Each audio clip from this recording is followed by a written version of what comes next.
Alors je crois que la Fondation Sanofi Espoir a été parmi les tout premiers membres à intégrer le Club Santé Afrique parce que justement, quand on en avait parlé il y a plus de 4 ans, on partageait exactement la même approche de la santé qui est une approche vraiment globale. C'est de se dire que si on veut vraiment contribuer à réduire efficacement sur la durée un petit peu ce cercle vicieux maladie, pauvreté, il faut agir sur les déterminants de la santé de façon globale et pas sur un facteur de la prévention à l'éducation, à l'accès aux soins et notamment pour les personnes en zone rurale parce que c'est là où les besoins sont les plus importants. Donc ce qui me plaît dans le Club Santé, c'est justement cette approche globale.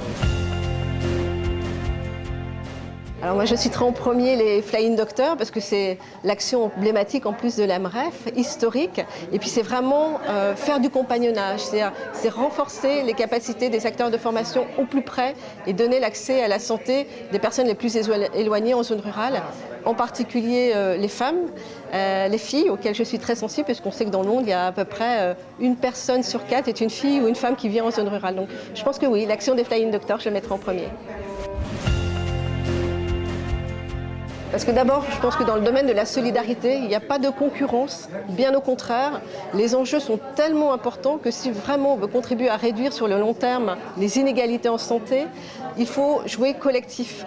Ce n'est pas uniquement le rôle des autorités de santé ou des acteurs de santé ou de la société civile, c'est tous ensemble. Et l'idée vraiment innovante de ce Club Santé, c'est de mettre des ressources, mais également des compétences, partager des expériences, de l'expertise ensemble. Et j'appelle d'ailleurs toutes les entreprises, les autres fondations qui souhaiteraient s'associer à nous pour aller encore plus loin dans cette dynamique de réduire les inégalités en santé.